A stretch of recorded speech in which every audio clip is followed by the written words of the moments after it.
अब देखो converse of Thales theorem, converse of Thales theorem. इसी थ्योरम का उल्टा देखो, कन्वर्स ऑफ थेल्स थ्योरम। इसी को शॉर्ट में कहते हैं basic BPT, basic proportionality theorem.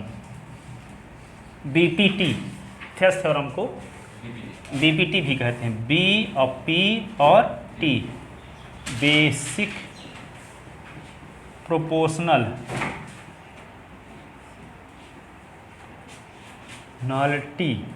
Theorem, basic proportionality theorem. तो इसको शॉर्ट में लिखते हैं क्या, बी और पी टी। जैसे पीजीटी तो इसको हम क्या लिखा करेंगे शॉर्ट में, बीपीटी। इसका शॉर्ट नेम क्या है, थेल्स थ्योरम। क्या नाम है, थेल्स थ्योरम, थेल्स।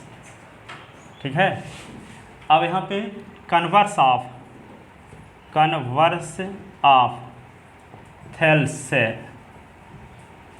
थ्योरम, तो इसमें क्या करना होगा, देखो इसको थोड़ा समझ लो।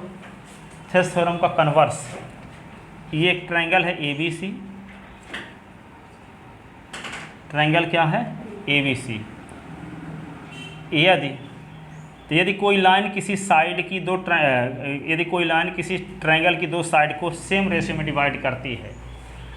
एक लाइन है DE, एक लाइन क्या है DE, वे AB को और AC को D और E पर इस प्रकार से काटती है कि AD upon DB is equal to AE upon EC। इस बात का आपको पता है, ये लाइन जो है DE AB को D पर काटती है, AE को E पर इस प्रकार काटती है कि AD अपॉन DB की वैल्यू AE अपॉन EC की वैल्यू सेम है।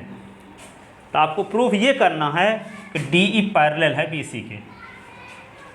उसमें तो DE पैरेलल लेकर चले थे, DE पैरेलल है BC के, ये लेकर चले थे, तो प्रूव किए थे कि AD upon DB is equal to AE upon EC। और यहाँ क्या लेकर चलेंगे, AD upon DB is equal to AE upon EC। अब आपको पता है, तो प्रूफ क्या करना है कि DE पैरेलल है BC के, ये प्रूफ करना है। ठीक है, क्या प्रूफ करना है कि DE पैरेलल है BC के। ठीक है, तो ये प्रूफ करने के लिए देखो यहाँ पे सबसे पहले क्या करेंगे कि DE, एक लाइन जो DE है वह AB को D पर और AC को E पर इस प्रकार काटती है कि AD upon DB is equal to AE upon EC। तो आपको प्रूफ करना है, प्रूफ ये करना है कि DE पैरेलल है BC के, ये प्रूफ करना है आपको। ठीक है, तो मानकर चलते हैं कि DE जो है DE पैरेलल नहीं है BC के, ये मानकर चलते हैं। इसको कंट्राडिक्शन मेथड से प्रूव करते हैं, विरोध में। ठीक है, जो प्रूफ करना है उसको मान लेते हैं कि पैरेलल नहीं है। प्रूफ तो ये करना है कि DE पैरेलल है BC के, तो मान कर ये चलेंगे कि DE BC के पैरेलल नहीं है तो गलत परिणाम में पहुंच जाएंगे। तो गलत परिणाम, गलत रिजल्ट क्या शो करेगा कि हमारा मानना गलत था, हमारा मानना क्या था, गलत था, अर्थात DE पैरेलल है BC के। तो हम क्या मानकर चलते हैं, प्रूफ तो करना है कि DE BC के पैरेलल है। तो जब DE को BC के पैरेलल प्रूफ करना है तो ये मानकर चलते हैं कि DE BC के पैरेलल नहीं है। तो जब DE BC के पैरेलल नहीं है तो D से होकर के BC के पैरेलल कोई ना कोई लाइन अवश्य होगी।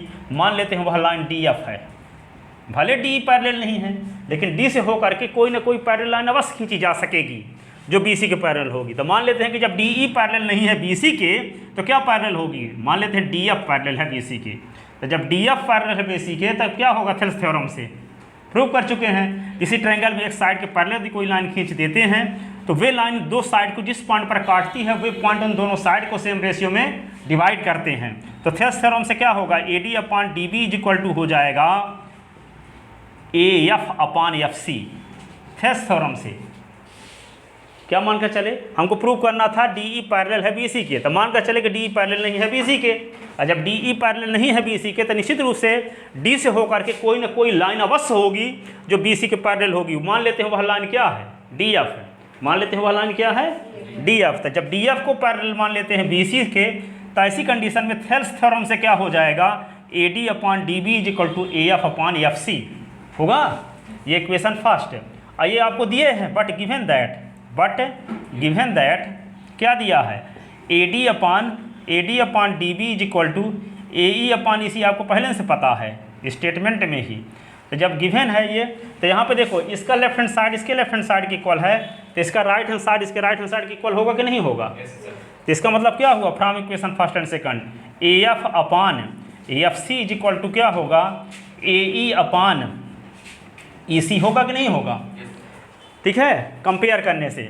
और जब दोनों इक्वल हो गया तो किस, जैसे मान लो यहाँ पे 1/2 है और यहाँ भी 1/2 है, तो इस साइड में यदि 1 जोड़ दे तो इधर 1 जोड़ दे, तब भी सेम बना रहेगा कि नहीं। 1/2 यहाँ भी है, 1/2 यहाँ है, दोनों इक्वल थे, तो दोनों साइड में सेम क्वांटिटी ऐड कर देने से कोई फर्क नहीं पड़ेगा, दोनों सेम ही बना रहेगा। ठीक है, तो ये इसके इक्वल है। ठीक है, तो जब ये इसके इक्वल है तो दोनों साइड में 1 ऐड कर देंगे तब भी इक्वल बना रहेगा कि नहीं। तो 1 ऐड करने से क्या फ़ायदा है, देखो AF/AFC + 1 और यहाँ AE/EC + 1, दोनों साइड में 1 ऐड कर दिए।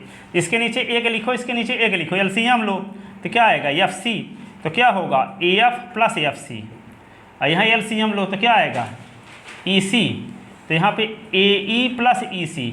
ठीक है, अब देखो AF + AFC डायग्राम में देखो, ये है AF और ये क्या है FC, तो AF और FC मिलके क्या हो गया AC, AF और FC मिलके क्या हो गया AC। तो ऊपर हम लिख सकते हैं AC/FC। और यहाँ देखो AE और EC मिलके क्या हो गया, AE और EC मिलके क्या हो गया AC, AE और EC मिलके क्या हो गया AC। तो AC/ क्या हुआ EC, और दोनों साइड का AC काट दो तो क्या बचा 1/FC is equal to 1/EC। इसका उल्टा कर दो तो FC इज इक्वल टू क्या आ गया EC।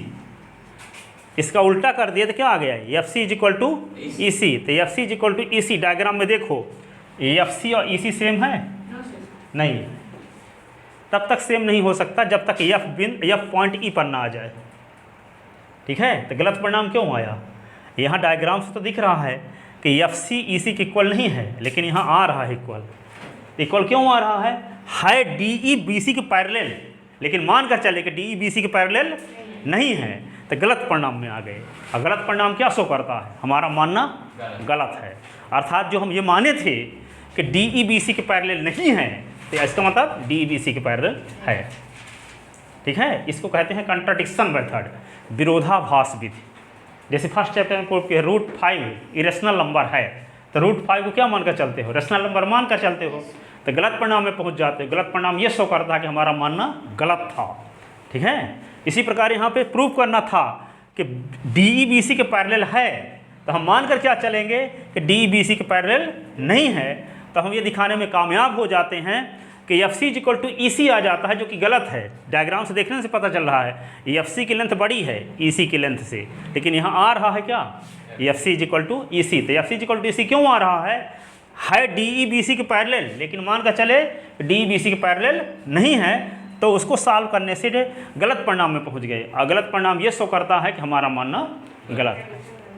ठीक है ना, आपका जो हाइपोथेसिस है, कल्पना जो है, वे क्या है गलत है। ठीक है, तो इसको कल व्यवस्थित लिखेंगे। जाओ इसको जो थेल्स थ्योरम है इसको तैयार करके आना, पहले लिखवाएंगे 10 मिनट में, इसके बाद दूसरी बताएंगे, नहीं तो जैसे पढ़ते जाओगे वैसे भूलता भी जाएगा।